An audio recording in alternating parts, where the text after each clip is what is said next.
नमस्कार, आप देख रहे हैं न्यूज रूम लाइव और मैं हूं आपके साथ विभा उपाध्याय। बुलेटिन की शुरुआत इस वक्त बड़ी खबर के साथ। निगरानी की टीम की तरफ से बड़ी कार्रवाई करते हुए कार्यपालक अभियंता को 8 लाख रुपए घूस लेते हुए रंगे हाथों गिरफ्तार किया गया है। तस्वीरें आपके सामने इस वक्त टीवी स्क्रीन पर। बीसीडी डिवीजन पटना हाईकोर्ट में कार्यरत कार्यपालक अभियंता राजेश कुमार 8 लाख रुपए घूस ले रहे थे, जिस वक्त निगरानी की टीम ने उन्हें अरेस्ट किया है। संवेदक गोपाल चरण सिंह के शिकायत के बाद ये कार्रवाई की गई, जिसमें पटना हाईकोर्ट में रंग रोगन और बिजली से जुड़े 80 लाख का काम कराया गया था। बिल भुगतान के लिए उनसे 8 लाख रुपए घूस की मांग की जा रही थी।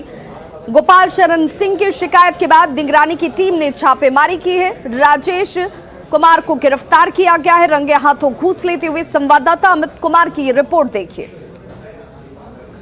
टीम ने आज एक भ्रष्ट लोक सेवक को गिरफ्तार किया है। 8 लाख रुपया, जैसा कि जानकारी है कि 8 लाख रुपया घूस लेते वक्त गिरफ्तार किया है। ये देखिए, लोक सेवक हैं राजेश कुमार, और इन्हें जो है ट्रैप किया गया है। यहाँ पे नोटों की गिनती जो है वो की जा रही है यहाँ पे, और ट्रैप हुआ है। अधिकारी भी हैं, हम जानना चाहेंगे सबसे पहले सर, क्या सूचना थी, किस सूचना के आधार पर गिरफ्तारी हुई है? ये राजेश कुमार कार्यपालक अभियंता हैं बीसीडी हाई कोर्ट डिवीज़न के। उसी के अंतर्गत गोपाल शरण सिंह संवेदक हैं, जिनके द्वारा हाई कोर्ट के कैंपस वगैरह का कार्य कराया गया था, डेंटिंग पेंटिंग वगैरह का। उसमें 80 लाख का इनका बिल बना हुआ था। उसी को मैंने पास करने के लिए इनके द्वारा 10% की कमीशन की मांग की गई थी, 8 लाख रुपया। आज उसी 8 लाख रुपया के साथ इनके आवास से रंगे हाथ गिरफ्तार किया गया है, रिश्वत लेते हुए। नाम सुरेंद्र कुमार महुआर, डीएसपी निगरानी। चलिए, तो सुरेंद्र कुमार महुआर हैं डीएसपी निगरानी, जो बता रहे हैं कि 8 लाख रुपया घूस की डिमांड की गई थी। 80 लाख का जो बिल था, उसके भुगतान के एवज में ये घूस की राशि जो है मांगी गई थी राजेश कुमार की तरफ से, और घूस लेते वक्त रंगे हाथ इन्हें गिरफ्तार किया है। राजेश भी हैं यहाँ पे, तो देख सकते हैं कि निगरानी के ट्रैप में है। निगरानी के जो अधिकारी हैं, जवान हैं, उन्होंने ये गिरफ्तारी की है, और ये बड़ी कैच कर सकते हैं तो निगरानी की है। बहरहाल आगे अब निगरानी जो है इनके खिलाफ कानूनी कार्रवाई जो है वो करेगी। और बताते चले कि इनके आवास पे गिरफ्तारी के बाद सर्च भी शुरू हो चुका है। वहाँ की भी हम तस्वीर दिखाएंगे। फिलहाल जो है निगरानी के लिए ये एक बड़ी कामयाबी है। कैमरा पर्सन मनीष दुनेजा के साथ अमित कुमार, न्यूज 18 पटना। तो कार्यपालक अभियंता राजेश कुमार के घर पर भी इस वक्त सर्च ऑपरेशन जो है वो चलाया जा रहा है, और इसमें लाखों की संपत्ति का खुलासा इस वक्त सामने आ रहा है। बताया जा रहा है कि इसी तरीके से आय से अधिक संपत्ति इन्होंने अर्जित की थी, घूस लेते हुए 8 लाख रुपए। जैसे ही इनसे ये घूस की रकम ली जा रही थी, निगरानी की टीम ने इन्हें रंगे हाथों धर दबोचा, और इस वक्त इनके आवास पर भी सर्च ऑपरेशन जो है वो चलाया जा रहा है। हमारे सहयोगी अमित कुमार ने यहाँ भी जायजा लिया है। हमारे पीछे ये जो देख सकते हैं आलीशान फ्लैट जो है 109, ये उस कार्यपालक अभियंता का है राजेश कुमार, जिन्हें 8 लाख रुपया घूस लेते वक्त निगरानी ने ट्रैप किया है। इस अपार्टमेंट में जो है 2 फ्लैट है, और इन दोनों फ्लैट में जो है वो सर्च किया जा रहा है। यहाँ पे जो निगरानी के अधिकारी हैं वो पहुँचे हुए हैं, तो देख सकते हैं कि यहाँ पे निगरानी के जो अधिकारी हैं वो सर्च कर रहे हैं। और उनके जो ट्रैप केस हुआ है राजेश कुमार को, जो कार्यपालक अभियंता हैं पटना हाई कोर्ट में, उनके ठिकाने पे ये छापेमारी की गई है। और अभी इनके घर से जो है ये ऑर्नामेंट्स, बैंक के कागजात, कई अहम चीज़ें जो हैं वो बरामद की गई है। और देखिए, ये यहाँ पे लगातार जो है सर्च किया जा रहा है। इस बात की शिकायत मिली थी, जैसा कि डीएसपी ने बताया है कि घूस लेने की शिकायत मिली थी, और उसी शिकायत के आलोक में ये कार्रवाई की गई है। ऑर्नामेंट्स बड़ी मात्रा में है, बैंक के दस्तावेज हैं, कैश हैं, और साथ ही साथ ज़मीन के भी कागजात जो हैं वो तमाम चीज़ें जो हैं वो यहाँ पे हैं। और सभी को अब आकलन किया जा रहा है। ये पता किया जाएगा सभी सामानों की मिलान करने के बाद, नोटों की गिनती करने के बाद, ऑर्नामेंट्स के वैल्यूएट करने के बाद कि कितने की अचल संपत्ति राजेश कुमार ने अपने पद का दुरुपयोग करके अर्जित कर रखा है। तो ये निगरानी की बड़ी कार्रवाई आज पटना में हुई है। पटना का जो है ये कंकड़बाग का इलाका है, जहाँ पे ये कार्रवाई की गई है, और कहा जा रहा है कि अभी ये कार्रवाई जो है वो आगे भी जारी रहेगी। ऐसे तमाम जो भ्रष्ट लोक सेवक हैं जो अपने पद का दुरुपयोग करके अचल संपत्ति अर्जित करने में विश्वास रखते हैं, उनके खिलाफ लगातार जो है वो कार्रवाई की जा रही है। देखिए, ये कई बैंक पासबुक जो है वो इनके घर से जो है बरामद किए गए हैं और अब सभी का जो है इन पासबुक में, इन खातों में कितनी राशि जमा की गई है, तमाम डिटेल्स जो है वो ये निगरानी के अधिकारी जो यहाँ पे छुपवारी करने आए हुए हैं ये मिलान करेंगे और उसके बाद फर्दर जो विस्तृत जानकारी है वो मीडिया से साझा की जाएगी। कैमरा पर्सन मनीष जुनेजा के साथ अमित कुमार, न्यूज़ 18 पटना।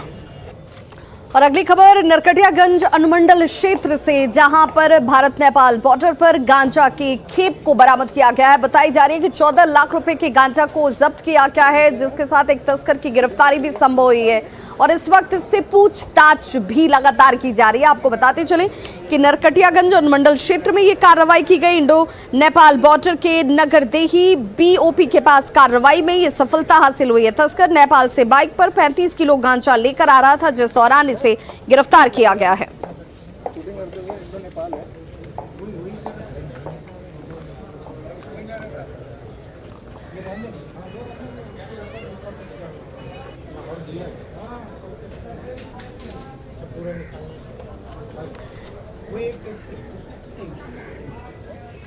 नवादा में पंचायत चुनाव के दौरान एक शख्स को वोट नहीं डालना महंगा पड़ा है, क्योंकि वोट नहीं देने की वजह से इस शख्स के कान काट दिए गए।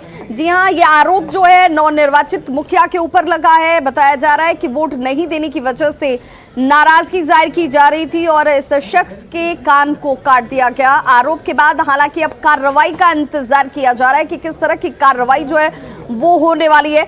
नवनिर्वाचित मुखिया मुटुरवा देवी के देवर जयकरण यादव समेत 4 लोगों पर मारपीट और कान काटने का आरोप है। पीड़ित मिथिलेश यादव को समराइन पुल के पास इन लोगों ने पहले घेरा और उसके बाद बदसलूकी करते हैं मारपीट की शुरुआत की गई।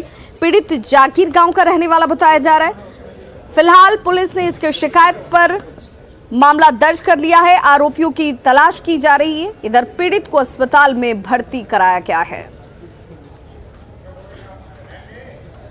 हमने मजदूरी करके लौटल आ रहे थे, उसमें इस बार के ने मुटुरवा देवी मुखिया जीते हैं, उनको मुटुरवा देवी का देवर जयकरण यादव ने 4-5 आदमी के साथ में गाड़ी रोक करके हमको चेक करके मारा। ने इसमें मतलब कि हमको इलेक्शन में वोट नहीं दिया, मुखिया चुनाव में उसी का क्या किया फिर ने उसने दूसरे आदमी मेरे तलवार से मार दिया कान पर। कहाँ घटना हुआ है? घटना हो गया नैलाहारा समराइन का नजदीक। सासाराम के गौरक्षणी मोहल्ले से 7 साल के शुभम के लापता होने के बाद परिजनों ने लापता होने की शिकायत दर्ज कराई थी। लोगों की ये कोशिश थी कि इस बच्चे को सकुशल बरामद किया जा सके। एक शख्स को निशानदेही के बाद लोगों ने पकड़कर पुलिस के हवाले भी किया, लेकिन इस शख्स से बिना किसी तरह की तहकीकात किए गए छोड़ दिया जाता है। आज बच्चे के शव को नहर के पास से बरामद किया गया है।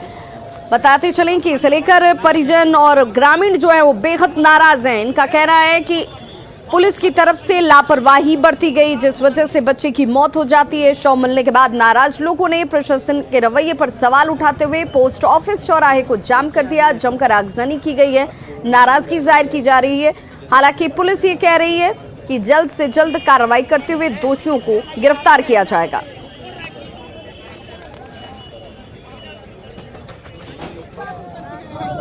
था 17 तारीख को और आज ये मिला है। ये लाश कहाँ से मिला? ये नहर में मिला है, हाथ बांधा हुआ है और पैर। कैसे आप लोग को पता चला? वो हल्ला हुआ तो भाई बच्चा है, बच्चा एक मिला हुआ है नहर में टहलने लोग गए, हल्ला हुआ तो हम भी लोग गए देखने, तो इस तरह ये मिला बच्चा। तो गायब कैसे हुआ था? बच्चा पता नहीं कैसे गायब हुआ। कंप्लेन लिखवाया गया कि तो बच्चा चोरी हो गया है, लेकिन प्रशासन कोई कार्रवाई। समस्तीपुर में आटा चक्की संचालक की धारदार हथियार से हत्या कर दी गई। बताया जा रहा है कि देर रात तक ये शख्स जो है आटा चक्की चलाता था।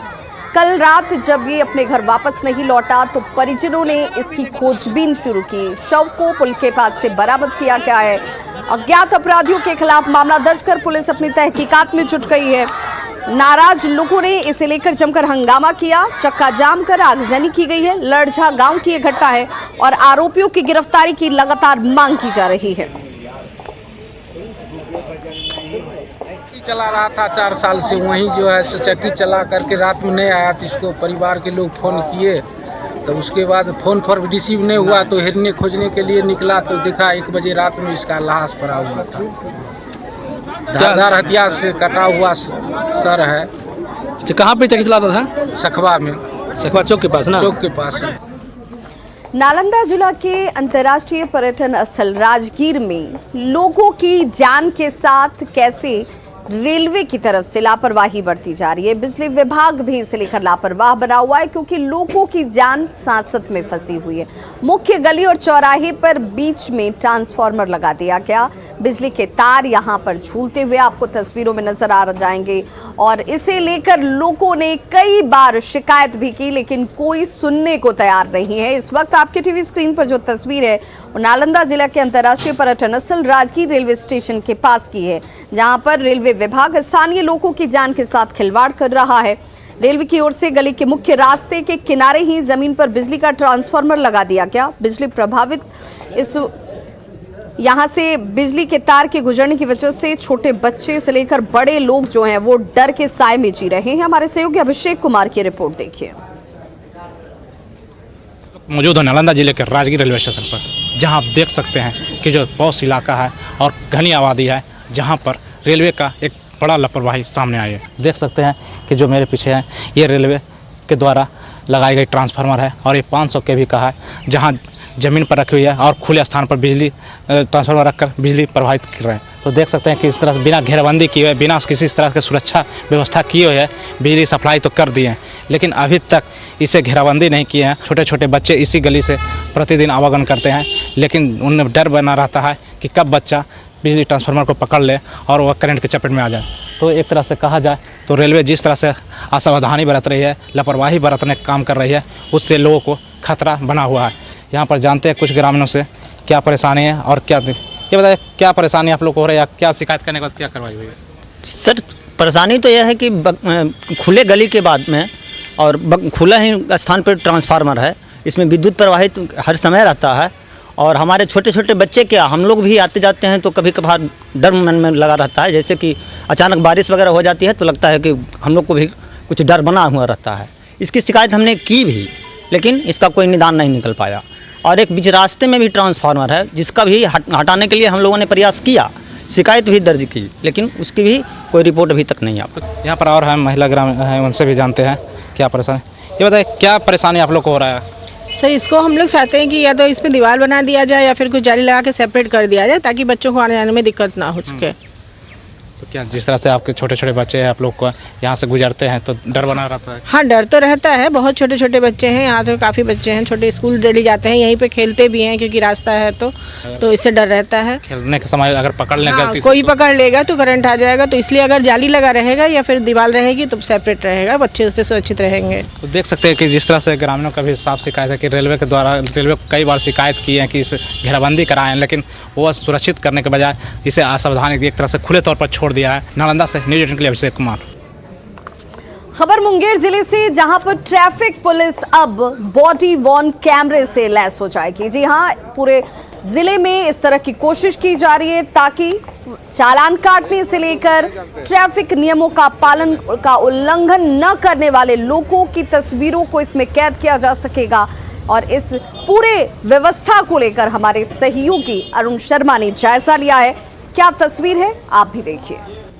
जिला यातायात पुलिस को बॉडी कैमरा के रूप में मिला नया हथियार। इससे अब जो यातायात पुलिस है इसको काफ़ी सुविधा हो जाएगी। जैसे कि कहीं ना कहीं चालान काटने में काफ़ी लोगों के साथ विवाद हो जाता है। विवाद होने की वजह से जो है लोग कई बार जो है इनकी कंप्लेन करते हैं तो इनके पास कोई साक्ष्य नहीं होता है उस विवाद को, लेकिन अब इनके पास बॉडी कैमरा के रूप में जो है आप देख सकते हैं कि ये बॉडी कैमरा लगा हुआ है और ये देखिए चालू अवस्था में है। और ये जो भी घटनाएं यहाँ पे घटेगी, जो भी चालान ये काटेंगे वो बिल्कुल इसमें जो है रिकॉर्ड हो जाएगा, जो बाद में साक्ष्य के रूप में इसकी आवश्यकता होती है ये लोग यूज कर सकते हैं। ये कहा जाता है कि हमेशा यातायात पुलिस जो है चालान काटने में या जो लोग हैं वो कंप्लेन होता है कि जो यातायात पुलिस है कहीं ना कहीं उनके साथ जाती करती है या अवैध वसूली करती है। तो ये सब इस पे जो है ये अंकुश लगाने में काफ़ी ही मददगार साबित होगा तथा पुलिस के पास ये साक्ष्य हो जाएगा कि वो उन्होंने या लोगों के साथ जाति की है या अवैध वसूली नहीं किया है। ये जहाँ पे भी ये चालान होगा, चेकिंग होगा, इनको ये बॉडी में ये कैमरा इनको हमेशा ही लगाए रखना है, ताकि जो भी बात हो, जो भी घटनाएं घटे, इसमें सब जो है वो जो है रिकॉर्ड हो सके।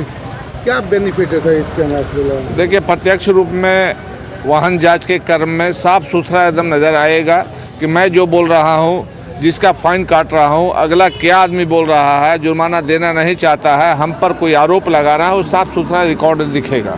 अरुण शर्मा, न्यूज़ 18 मुंगेर।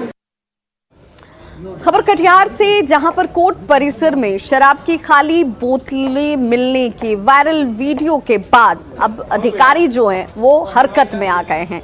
अब उत्पाद अधीक्षक इसे लेकर जांच की बात कह रहे हैं। उनका कहना है कि इसे लेकर पूरी जांच की जाएगी। आखिर कोर्ट परिसर में शराब की बोतलें कैसे पहुंच जाती हैं, कौन लोग इसका सेवन कर रहे थे, अब इसे लेकर जांच शुरू कर दी गई है और जांच का भरोसा उत्पाद अधीक्षक ने खुद ही दिया है।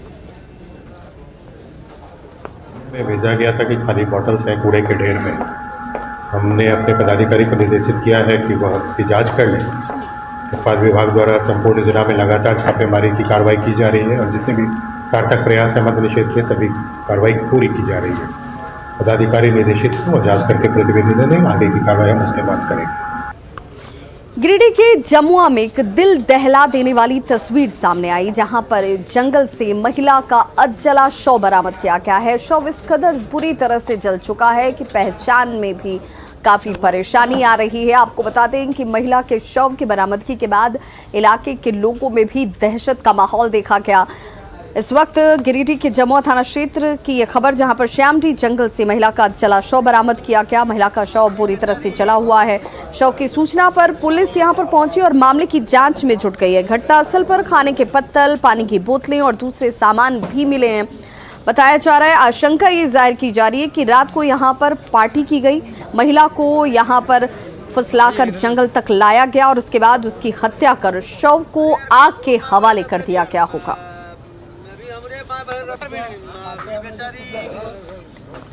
स्थित बहियार में एक अज्ञात महिला का शव बरामद हुआ है। पुलिस उसे जब्त कर विधिवत कार्रवाई कर रही है।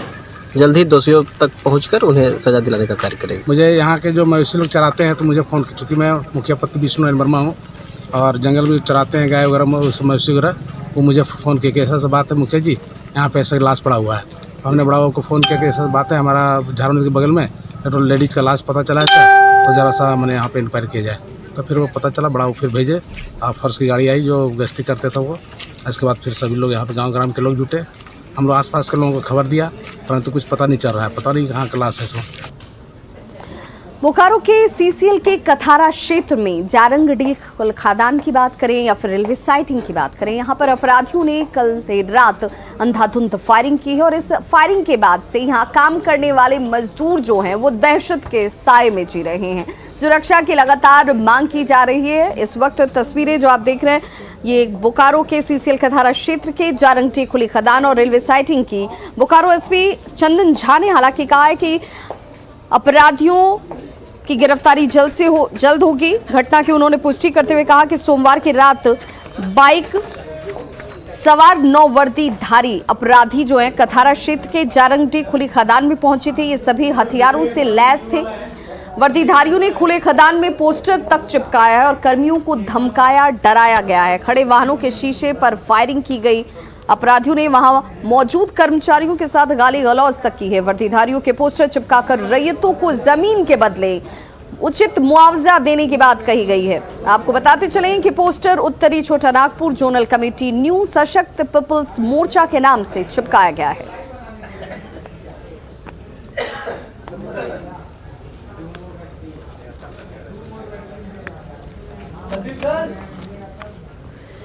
कोडरमा में कोरोना लोगों को डरा रहा है, लेकिन इसके बावजूद लोगों की लापरवाही जो है वो कम होने का नाम नहीं ले रही। आंकड़े कोडरमा के कोरोना पॉजिटिव की संख्या के तौर पर आपको सावधान और सचेत करने जैसे हैं, लेकिन बाजारों की स्थिति अगर आप देखेंगे तो आपको जरा भी अंदाजा नहीं होगा कि यहाँ पर जिस तरह से कोरोना पॉजिटिव मरीज लगातार सामने आ रहे हैं, उसके बाद लोगों को सावधान रहने को लेकर कहीं से थोड़ी भी सजगता नजर आ रही हो।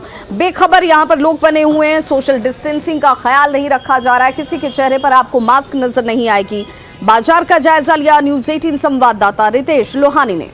इस वक्त हम खड़े हैं कोडरमा जिले के झुमरीतले स्थित झंडा चौक पर।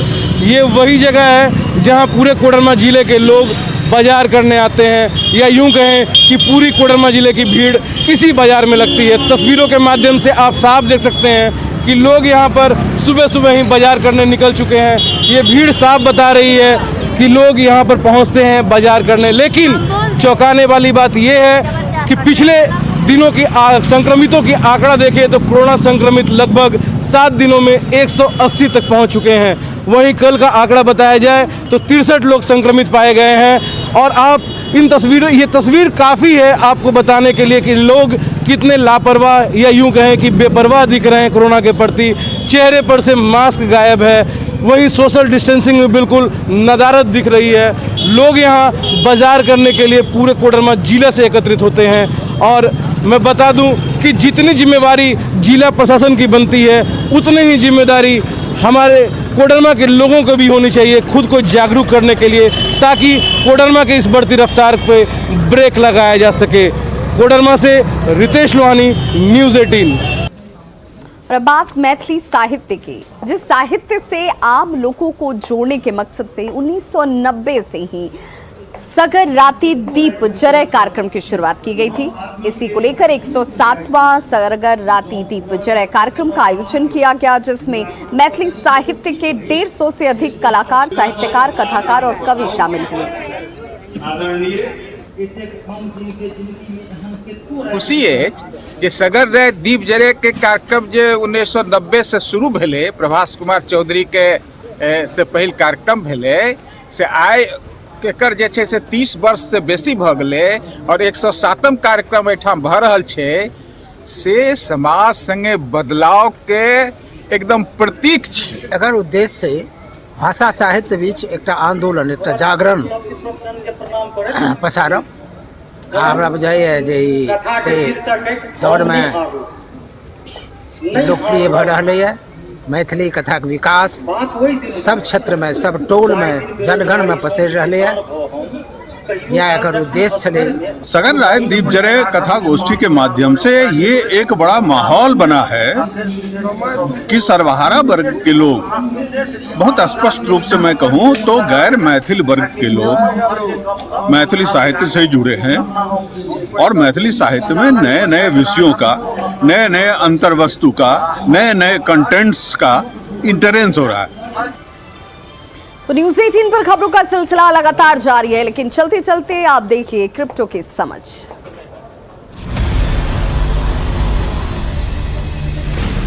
ज़ेड-पे and News 18 network present crypto की समझ। नमस्कार, एक बार फिर से आपका स्वागत है क्रिप्टो की समझ के एक नए एपिसोड में। मैं हूं आपके साथ शिप्रा झा। आज हम आपको बताएंगे how to vet crypto projects के बारे में। क्रिप्टो करेंसी में निवेश करने से पहले ध्यान रखने वाली बातें हैं। पहली बात, टीम प्रोजेक्ट के पीछे की टीम को समझना बेहद जरूरी है, क्योंकि ये वही लोग होंगे जो प्रोडक्ट के कोर को बनाएंगे। पहली चीज जो हमें देखनी है वो ये है कि टीम के सदस्यों के पास वैलिड सोशल मीडिया हैंडल जैसे कि लिंक्डइन, ट्विटर आदि जरूर हो, और साथ ही उनके सोशल मीडिया हैंडल पर ठीक ठाक एक्टिविटी भी होनी जरूरी है। जो कुछ भी वो बना रहे हैं, अगर उनके पास उससे संबंधित पिछला अनुभव है या इससे संबंधित एकेडमिक पेपर्स हैं तो वो भी मददगार होंगे। दूसरी बात जो याद रखनी है, white paper analysis. White paper analysis पढ़ते समय आपको सबसे पहले जो करना चाहिए वो है एब्स्ट्रैक्ट और कंक्लूजन को पढ़ना। बस इन दो चीजों को पढ़ने से आपको इस बात का अच्छा अंदाजा हो जाएगा कि प्रोजेक्ट का विजन और गोल आखिर क्या है। मार्केट कैप को समझना यह भी बेहद जरूरी है। मार्केट कैप जितना कम होगा, जोखिम उतना ही ज्यादा होगा। न्यूनतम मार्केट कैप का सटीक साइज जो तय करना मुश्किल है, लेकिन एक सुरक्षित निर्णय पर पहुंचने के लिए अगली दो बातों को जरूर देखें। Total versus circulating supply. Circulation में टोकन की संख्या और माइनिंग किए जाने वाले टोकन की कुल संख्या का पता लगाने के लिए व्हाइट पेपर या प्रोजेक्ट के ब्लॉक की जांच जरूर करें। अगर पर्याप्त मांग के बिना लगातार नए टोकन बनाए जा रहे हैं तो टोकन की कीमत आखिर में नीचे चली जाएगी। सप्लाई एलोकेशन, किसके पास कितना है। एक अच्छे प्रोजेक्ट में फाउंडर टीम, सलाहकारों आदि के लिए एलोकेट किए गए टोकन को बेचने के लिए एक निश्चित समय तय किया जाता है, जिससे उस समय से पहले वो अपने टोकन्स ना बेच पाएं। इससे यह सुनिश्चित होता है कि प्रोजेक्ट सफल होने की ज्यादा गारंटी है। एक ओवरऑल होल्डिंग्स को जानने के लिए ऐसी कई वेबसाइट में से इथरस्कैन या फिर BSC स्कैन का इस्तेमाल किया जा सकता है। टोकन का इस्तेमाल, इकोसिस्टम में जारी किए गए टोकन का वेल डिफाइंड यूज केस होना चाहिए। यह जरूरी है क्योंकि भले ही किसी भी प्रोजेक्ट में पिछले सभी स्टेप सही किए गए हों, पर अगर टोकन का अच्छी तरह से यूज केस तय नहीं किया गया तो इसका मूल्य केवल अटकलों पर आधारित होगा। टोकन के कुछ अच्छे उदाहरण जिनके इस्तेमाल लगभग तय हैं वो है फीस लेन देन के लिए इस्तेमाल किए जाने वाले POS सिस्टम, गवर्नेंस आदि में नोट्स के तौर पर काम करने वाले टोकन, इनकी सोशल मीडिया एक्टिविटी, फॉलोअर्स और कभी कभी खास बैकर्स आदि को भी देखने की जरूरत होती है। ऊपर दी गई सभी बातों में से कोई भी अकेले काम नहीं करती। उन्हें आपकी जोखिम लेने की क्षमता और अस्थिरता के आधार पर जोड़कर देखना होगा और ट्रेंडिंग स्क्रीन की निगरानी करके अच्छी तरह से जानना होगा। फिर ऐसे ही रोचक जानकारी लेकर आऊंगी आपके लिए। तब तक के लिए नमस्कार।